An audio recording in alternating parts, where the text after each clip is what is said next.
My name is Juan Pablo Bonilla, and I am a candidate for the International Baccalaureate Diploma with student code HNK 280. The title of my theory of knowledge presentation is the use of assumptions for the acquisition of knowledge, correspondence and pragmatism. As a young Colombian, there are parts of the history of my country that I keep deep inside my heart, and although I didn't live it personally, one of those, as in the case of many other Colombians, is the Palace of Justice siege, which took place in November 6th and 7th of 1985. It was perpetrated by a guerrilla group called M19 with the intention of holding a political trial against the then president of Colombia, Belisario Betancourt. And the historic relevance of this event isn't only because of the utterly incredible fact that a guerrilla group took control of the headquarters of one of the three branches of government, but also because a violent conflict took place between the Colombian army and the guerrilla group for almost 28 hours, resulting, according to official statistics, in 48 casualties and the disappearing of 11 people. And while the army eventually beat the guerrilla group, as time went on, the heroism of this military intervention, began to be questioned, and many generals and high-ranked soldiers were subject to judiciary processes, being accused of the misuse of power and the responsibility for the disappearing of these 11 missing persons. But the investigations took very long. In fact, only 26 years after this event was the first body of one of the missing persons was found, and by then, many generals and many soldiers had already been a decision was already been made about their cases. Some found innocent, some found guilty, but then again, with this new evidence, this very important evidence, some of them were summoned again to be processed once again under the light of this new evidence. This is a disturbing thought to me. Court rulings are supposed to be objective, are supposed to be absolute and permanent through time. That is the basis of the reliability of this court's decisions. And somehow this new evidence was overruling the decisions that already had been made. Why is this possible? Well, maybe because there were unknowns. There wasn't complete certainty when those decisions were held. There wasn't complete certainty about the truth of the evidence, maybe, or of the knowledge claims that supported that final decisions. And in fact, it's completely logical to think that there is not such a perfect judiciary investigation. In fact, no investigation is really perfect in the sense that any set of knowledge claims we can have for some complete certainty. It is quite and even theoretically impossible in terms, at least, of empirical knowledge. And so, in a world where this knowledge must be applied, however, a decision must be made. It is kind of a binary world. Is it true or isn't it? Is it valid or isn't it? Is it trustworthy or isn't it? In order for that knowledge to be applied to a real life situation such as this one. So, to do that, the uncertainty must be minimized, but eventually some degree of uncertainty must be kind of ignored, in a sense that from uncertainty we pass to a kind of pseudo-certainty, where we take everything as true, regardless of the fact that we don't have certainty of everything. And that passing from an uncertainty to a pseudo-certainty is precisely an assumption. Taking something as true despite there is no sufficient evidence or enough evidence to support that claim. So we can ask, in this realm of knowledge being applied to real life situations, is the knowledge that is based on assumptions valid? Can knowledge that is based on assumptions be regarded as true? Or what is better, to what extent do assumptions determine the quality of knowledge based on them? Understanding quality as validity, as trustworthiness, even as being morally correct. To answer this question, we're gonna study three areas of knowledge. The first of which is natural sciences. In theoretical physics, we're used to assume lots of things. Assumptions are broadly used. For instance, assuming the acceleration of gravity to be a constant, ignoring air resistance in order to find solutions to physics problems. However, these assumptions are not necessarily claims about how the world is, but rather just simplifications of it. They set the initial conditions for a set of equations to be applied and to be useful for describing the motion and the behavior of objects in space and time. This is the case, for instance, of the ideal gas law. PV equals nRT, where P is pressure, V is volume, N is the number of moles in a gas, and R is a constant, T is temperature. So an ideal gas must comply with a very specific set of characteristics. First of all, molecules must be very far apart for there to be no significant electrostatic interactions between them. Their volume is negligible. They're too small for their volume to be considered, and all their collisions are elastic, meaning that there is no loss of energy due to their collisions between them. But when looking at observations, at real life observations, the results don't always match with those of the ideal gas law. Precisely because there is no such gas with those exact characteristics. Does this mean that it is not useful?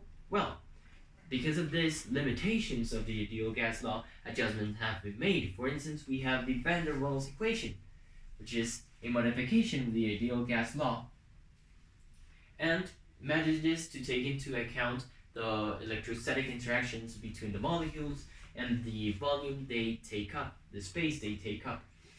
But does that mean that the ideal gas law is not useful? Well, not necessarily. The ideal gas law is precisely very simple, and it's that simplicity what makes it kind of good when it comes to conveying knowledge, when making it easier to understand, to teach, to communicate. So that is a first advantage. A second advantage could be that the ideal gas law, while real gases are not ideal gases, in most observations, in a large range of observations, those observations are similar to what is expected because of the ideal gas law for a broad range. In fact, the van der Waals equations and the ideal gas law differ in their results only for gases at very high temperatures, high pressures, low temperatures, and high densities.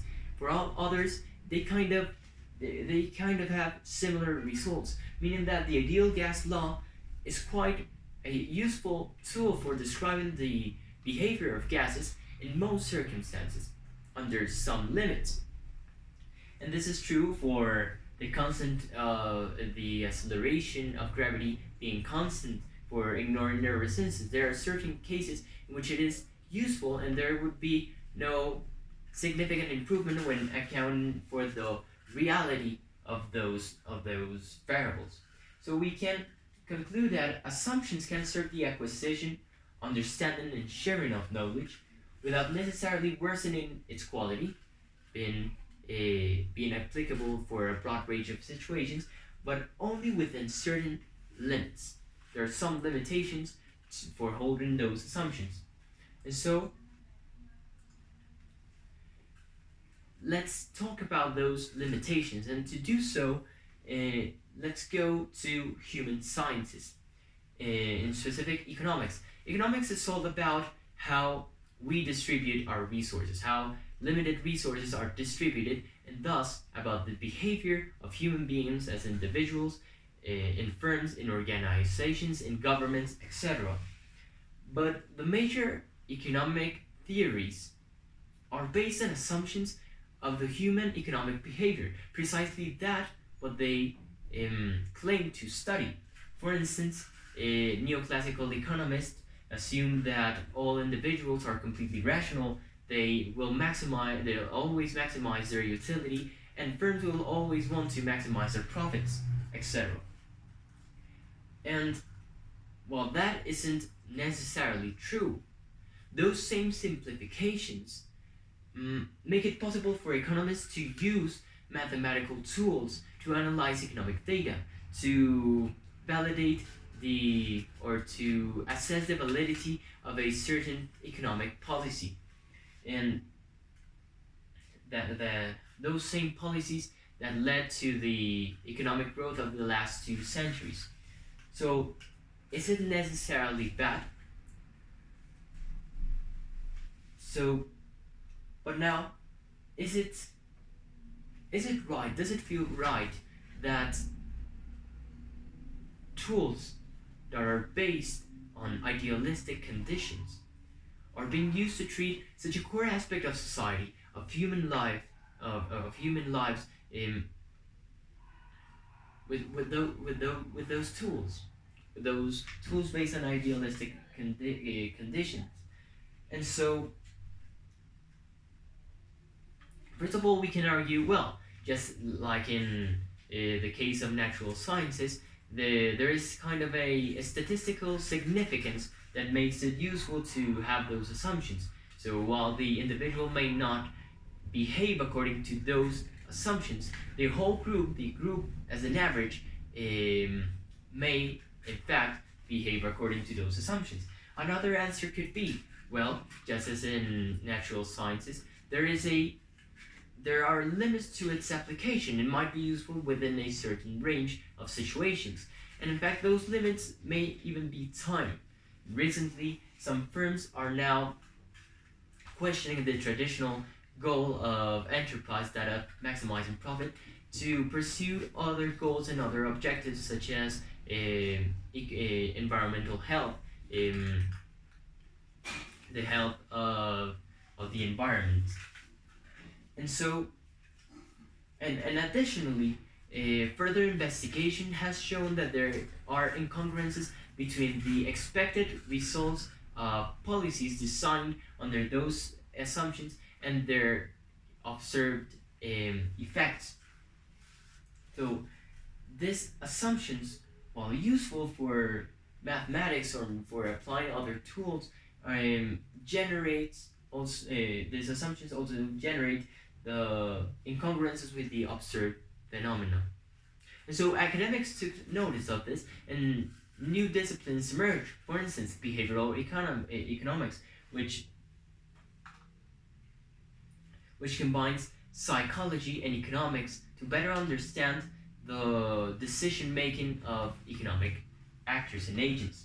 And so these new disciplines helped economists notice the limitations of those assumptions, and help them overcome those limitations.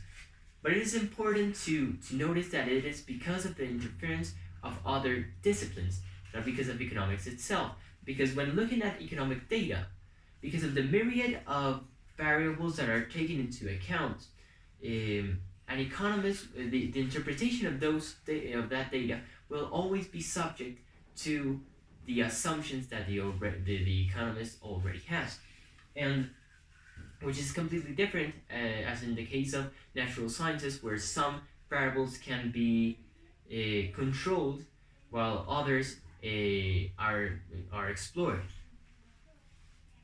And um, so we need the interference of other disciplines to notice and overcome this limitation. But, but for this to happen, we need time, we need effort. And that time and that effort could be invested instead of designing better and more accurate um, theories and frameworks to design and apply uh, policies in order to reduce poverty, to eradicate poverty. So there is a kind of struggle between that urgency and that accuracy when it comes to applied knowledge, between pragmatism and correspondence. And what is better? What should we prioritize when it comes to knowledge? Of knowledge applied to real life situations, because in fact assumptions kind of serve a more practical, pragmatic view of truth. They make it simple to understand, such as in natural sciences. They make it easier for other tools to be integrated into the study of economic data. So, but here in the case of human sciences, we're directly dealing with the well-being of people, of true individuals. So I'd like to mention this idea of epistemic responsibility, for instance, in philosophy, which states that you are responsible for your beliefs. So you must not believe nor act according to knowledge that is not based on sufficient evidence. According to this view, then, it is better to prioritize that correspondence, that accuracy in economics, for instance, before applying it to real life situations. And in fact, it does make sense. The ability, the efficiency of policies that are applied into real life, to real societies, depend on the correspondence and accuracy of those same frameworks that lead to the design of those policies. But we can notice that that is the central idea, that there is a struggle between pragmatic truth and correspondence, and truth by correspondence. In the case of natural sciences and the case of human sciences, we can notice a kind of prioritization towards the correspondence view of truth that leads to an efficient pragmatic application of knowledge. But what about areas that are not sciences? For instance, ethics. Here's where we return to the real life situation, which is a case of applied ethics, the applying ethics to judiciary processes, and also a case of normative ethics. We are asking, is it correct for court rulings to be based on knowledge claims that are based themselves on assumptions? And so we already said that to assess the validity of knowledge claim based on assumptions, we must assess their limitations, just as behavioral economics did with mainstream economics. And so to understand those limitations, we must kind of get a taste of what is beyond that limit, precisely. What is not yet found, that kind of transcendent knowledge, that new evidence, in this case, for instance, discovering the bodies of the missing people. That is the new evidence, the transcendent knowledge that leaves us to, that is found to be maybe contradictory with what we believe to be true, with those assumptions that were held, and lead to overthrowing or overruling those same assumptions. But once again, this discovering of the transcendent knowledge, of the new evidence, takes time, takes effort. And in this case, there's something interesting, is that court decisions have to do directly with how people feel, with the trust they have on institutions. People, the victims, want justice, want retribution, and even the defendants want to know the truth and want to know the court ruling. So there is an even a stronger urge for taking a decision right now in a short amount of time, while also being the other part of the coin, the other side of the coin, which is the need for accuracy, and that accuracy which leads to the legitimacy of a court ruling. So once again, a struggle is noticed between pragmatic truth and truth by correspondence. And once again, assumptions are kind of in the side of pragmatic truth. They lead to better applying, to better conveying knowledge in natural sciences, to better applying knowledge or applying mathematics to economics in human sciences, but in this case to apply it to a court ruling. And it does make sense that when a court ruling is made, it must be somehow even assumed that there is no other evidence that could be contradictory or could lead to contradictory decisions to this same issues. And so, what should be done? Then a priority hierarchy must be established. We must decide to go on the side, be on the side of a more pragmatic view of truth, or the one of the truth by correspondence. And so we come back to our central knowledge question. To what extent do assumptions determine the quality of knowledge based on them? Well, it depends. It depends on what we understand by quality. Is it validity? Is it the ability of being conveyed to other people? Is it what is morally correct, what is just, what is fair, what is urgent? And it can be seen that to define quality and validity, what we want in knowledge claims is to prioritize correspondence over pragmatism, or pragmatism over correspondence. It also depends on the area of knowledge in question. Those assumptions serve different purposes for ethics, for, well, in this case, for applied ethics, for human sciences, and for natural sciences.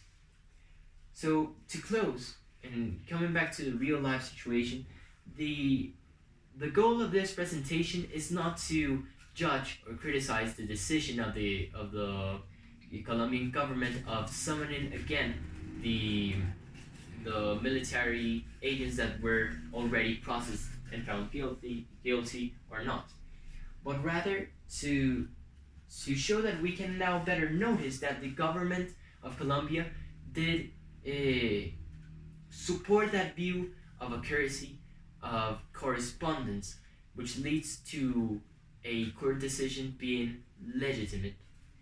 But despite the fact that it may also mean harming the reliability and the trust of the people on the institutions.